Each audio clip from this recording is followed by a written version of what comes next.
We have Tim Gerhards, Senior Sales and Acquisitions Manager from Red Arrow International, and Jon Petersson, Head of Program Controlling and Drama Commissioning at SBS Discovery, which is Kanal 5 commercial channel here in Sweden. Let's start with giving them a warm welcome.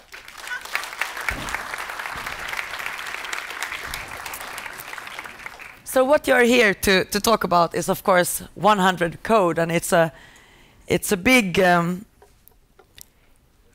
thing that it's coming from Kanal 5. It's kind of like a new player here in Sweden with drama. Please tell us the background. The background for the strategy. Well, the background for you choosing this series as your big. It was a stroke of luck that we had decided to get into drama for different reasons. At the same time, Henrik Bastin, who we've been working with non-scripted for a long time. LA-based Swedish producer. Now LA-based and into drama and hugely successful. He introduced us to Bobby Moresco and this project at the perfect time. And we're more known for our American drama series. So what better way for us to introduce kind of Scandi drama than mixing in Hollywood? Yeah, and we can say about Bobby Moresco that he's the guy behind Crash.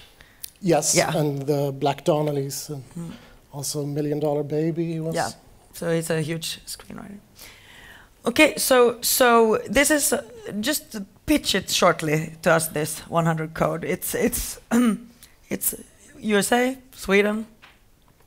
Yeah, I listen to pitches. I'm a horrible pitcher. It's about a New York cop, youngish, and played by Dominic Monaghan. Yes, yeah. Known from Lost and Lord of the Rings. The Hobbit. Yeah. He, youngish, passionate, comes to Sweden following the trails of a serial killer. And he has to team up with less passionate Swedish policeman and less young, played by Micke Nyqvist. Yes, that of course Mission Impossible, and yeah. I like how you say less young instead of older. We have to be a little bit careful, I think. So, but should we maybe watch the trailer to get like a feel for the series and then continue? Yeah, sure. Talking? I think that's the best way. So this is a promo more. It's not a trailer. No, but it's. But you used it for MIPCOM, or? Yeah, we used. What we see is a quick promo which we've put together for MIPCOM in October. During that time, we've been within the production, so it's nothing which we will use to promote the show now on air. But it's a 3-minute clip for industry people, so should be fine. Yeah. Okay, not for regular viewers. Right. Let's watch it. Not for normal people.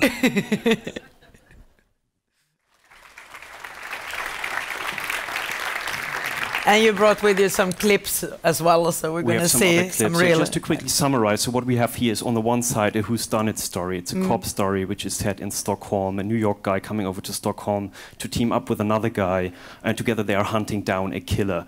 So we have the whodunit aspect. On the other side we have that fish out of the water aspect, because the New York guy, played by Dominic Monaghan, is very different to Micke Nyqvist.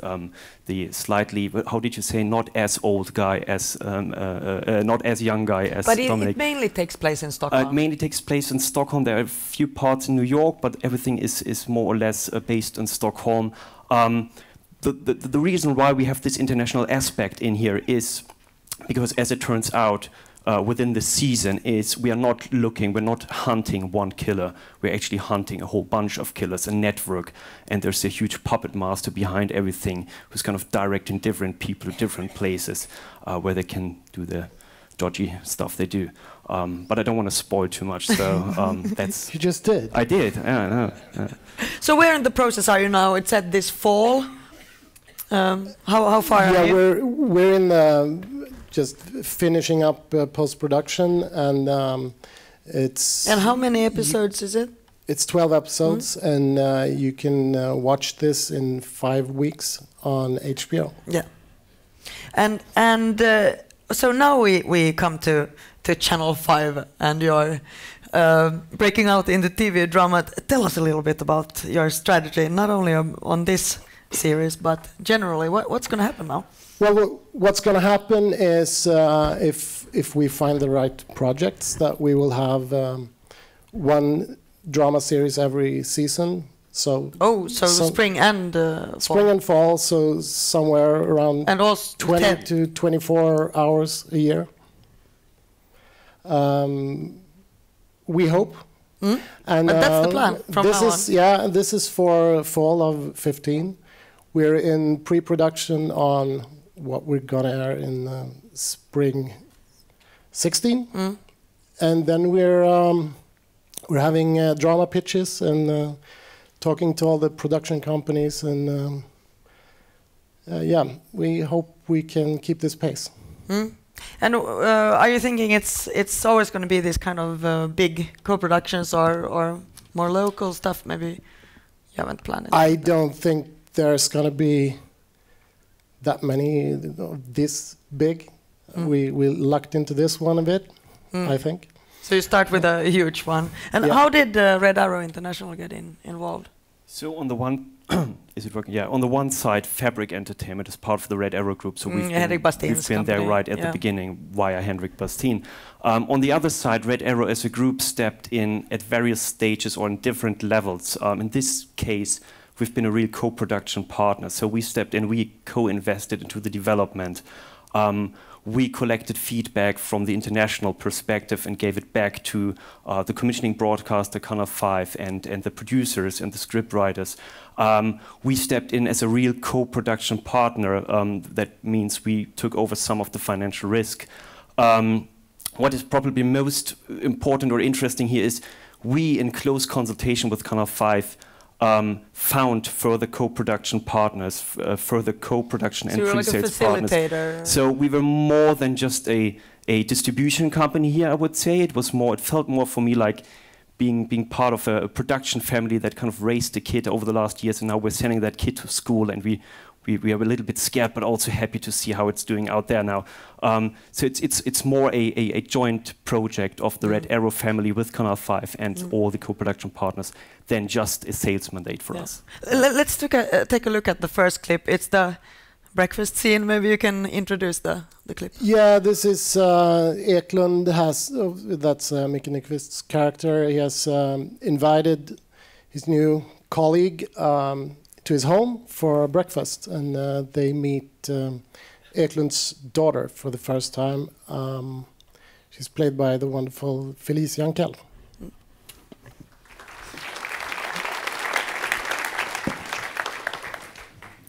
So I was wondering, Tim, Red Arrow International, what are your plans regarding the Nordic region? Did you just happen to get involved in this, but you don't have a strategy, or are you the guy that everyone should talk to in the I believe party we have afterwards? a strategy. No, the Nordic regions, they've always been important for us. So we did Lillehammer together with Rubicon for Netflix. And of course, tomorrow we're going to hear Anne Kolbjørnsen. Absolutely. So that has been very, very big for us and very crucial.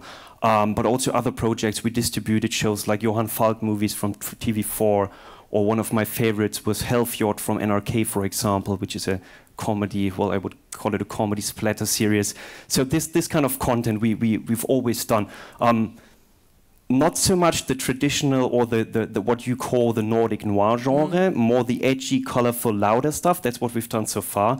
But yeah, let's see what comes up in the future. But what will you do in the future? That was the question. That's the question. Yeah. So 100 Code is one more Nordic project that we do at the moment, and we have a few projects which are in the development stage at the moment. And that's but it's all you still can a secret. say. Yeah. Okay, of course. So let's watch another clip, or it's actually two clips just after each other. Maybe you can do the honors again. Yeah, so first we see Conley, he's getting to know his new Swedish colleagues at the police station and the Swedish culture a bit, like chit-chatting around the coffee machine.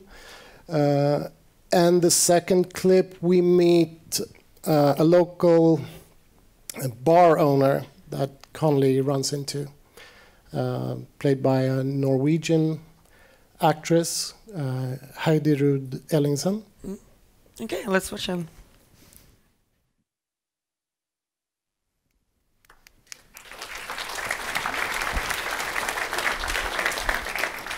So, sorry, just quickly, the reason why we showed this clip is because it's not only a cop story. Of course, we have some comedy elements in that show as well. We play around with stereotypes about US people, Swedes, how they work differently, how they perceive each other. So that's also part of the whole production. And yeah, that's just a few examples. So about the release strategy, so you're premiering on HBO. Is it HBO Nordic or?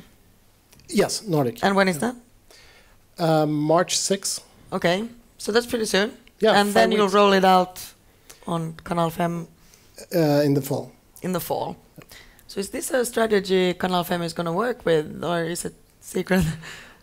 Well, we have to be smart about limiting risk and being profitable, which we like to be. So we can't be greedy about rights, and we think HBO is an excellent brand, and I think it's could help us. And what about the US? US still pending. So HBO is actually the worldwide premiere in March, followed by Sky Germany, followed by free TV channels in Scandinavia, TV Norge in Norway, and so on and so on. Yeah, so that's the situation at the moment. Yeah. So now we have a surprise at the end. Maybe you want to introduce the clip? You know it. Don't look surprised. They're getting the surprise. Yeah, but it's his clip. Okay. So we have an exclusive clip that is not related to this series at all. It's not really exclusive. It's online. But anyway, Come on, man. I thought since you guys seem to be really huge Henrik Bastin fans, I thought it makes sense to bring another clip with me, which is also a Bastin project, a Fabric Entertainment project. It's our new show called Bosch, which is a cop story produced for Amazon in the US, to be out there pretty soon. Early February we launch actually. And you know what? I think we should just watch the clip because... And based on very famous books. Michael Connelly books, of course. Yeah. Okay. So yeah, let's watch it. Okay. Thank you, guys. Thank you. You're excused. Thank you.